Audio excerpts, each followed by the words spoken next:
Up next on the MARR Army Rock Show, always trying to find you the best new music everywhere we can, and we find ourselves in Massachusetts tonight with Travis. He is the singer of Mammothor. They've got an album that came out just about a year ago called Devotion Lost. Travis, welcome to the show.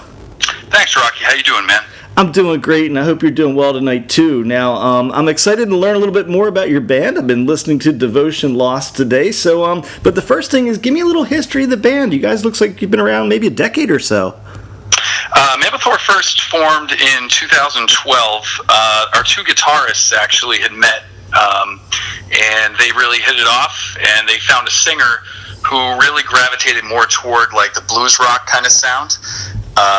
And so that kind of dictated the musical style at the time. They kept him in the band for a couple of years. They put out an album called Tyrannicide, and then they parted ways in 2014, and that's when I joined the band. And we started to take things in a new direction, so it's a lot more hard rock and heavy metal at this point. Now, prior to being in the band, were you in a heavy metal band before? What was your style of music before that? Were you always a hard rocker?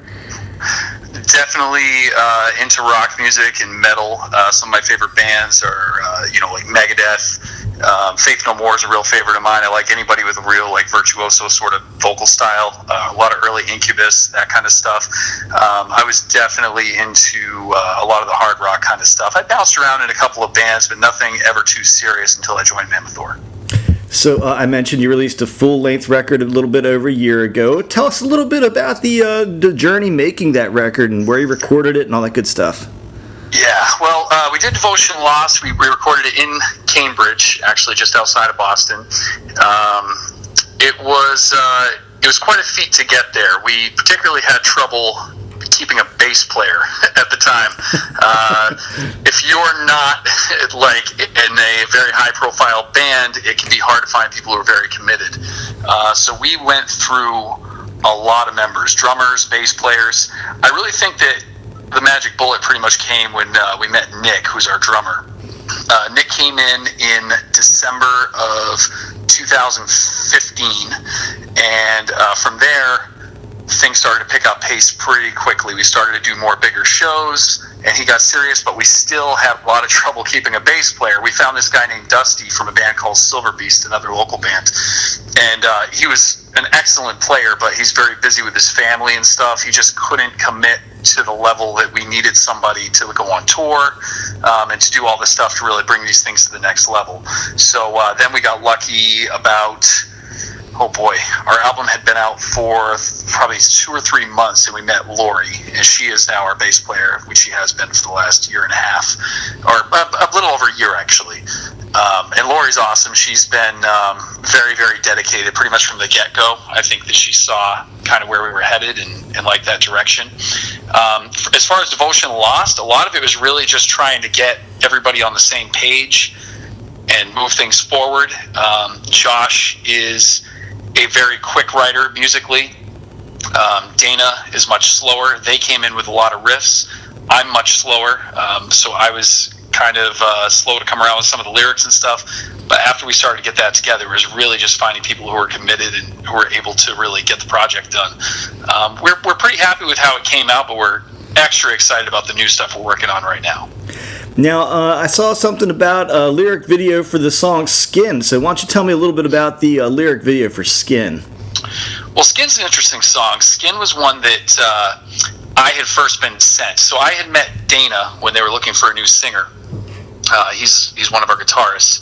He has sent me several tracks, including, let me see what he sent. He sent the song Tyrannicide off their album, which was self-titled, and then we actually re-recorded that for Devotion Lost, believe it or not. As well as, I believe he sent me Slave One Day, which was another heavy blues type of song. He then sent me a couple of demos that they had at the time just with the music, which became Generation Thief off the album and Skin.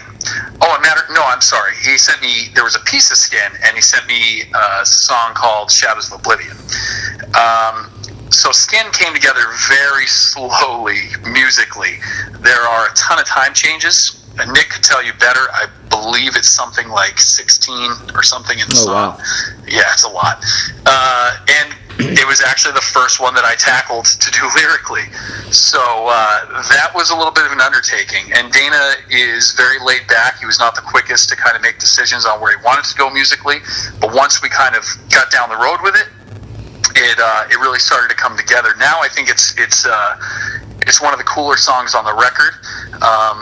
We've actually put out the singles on the record now, and now we've got a couple of fan favorites that people have reached out to us about that they really liked.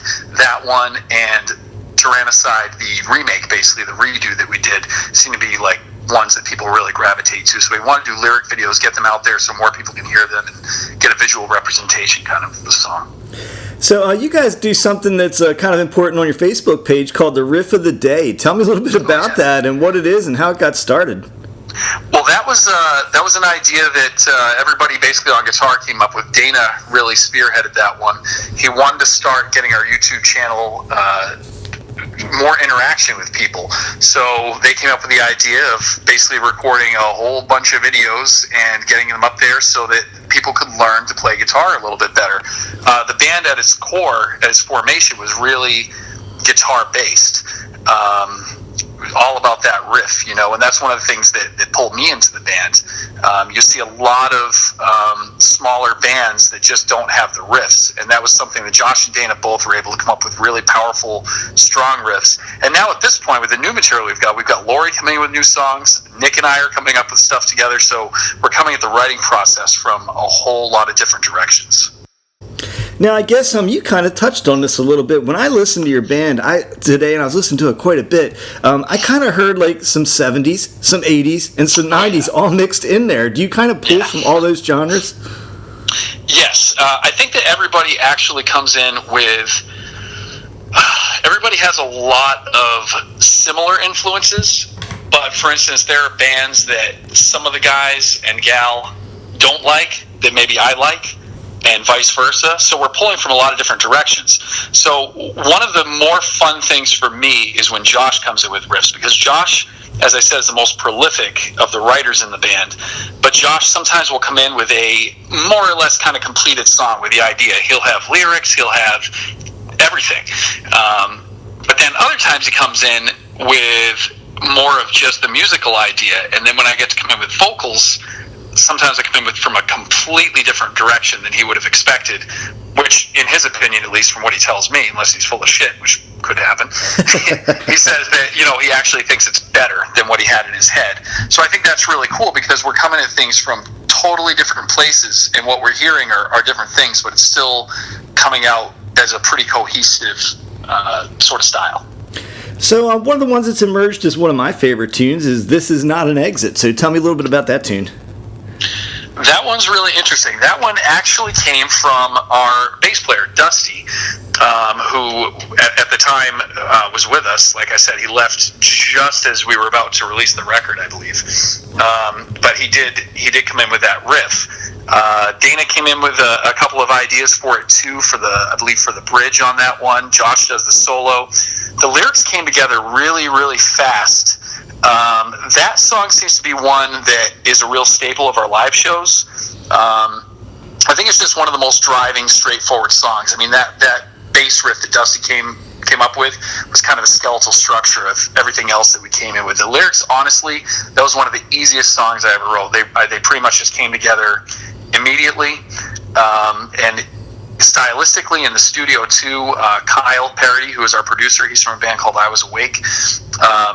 He got what I was looking for almost immediately on that one. It's just one of those things where it just came together, and very, very happy with it. Now, a little bit ago, you mentioned you're working on some new music, so give us a little timeline. You guys are writing some new stuff. When are we going to hear some new music from you?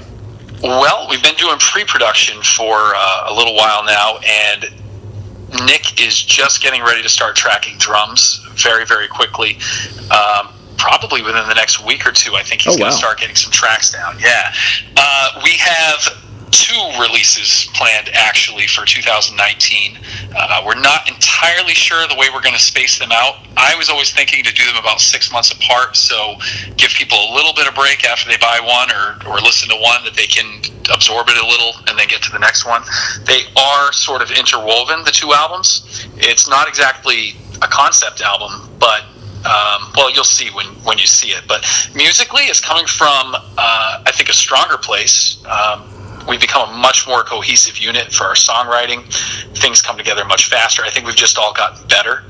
I know everybody says that, and it sounds like cliche at this point, like, oh, the new stuff's the best. But really, it is. We figured out a lot of the things not to do by the mistakes that we've made along the way with Devotion Lost and that the guys did with Tyrannicide before that.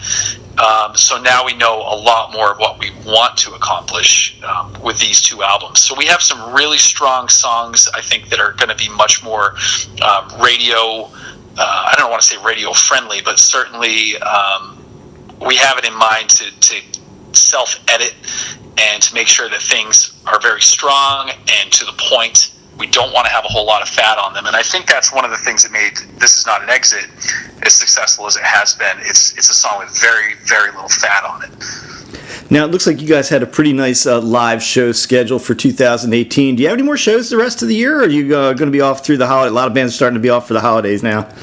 We are absolutely off the rest of the year. We are full on in writing mode right now. Matter of fact, I took a break from working on a song right now to call you.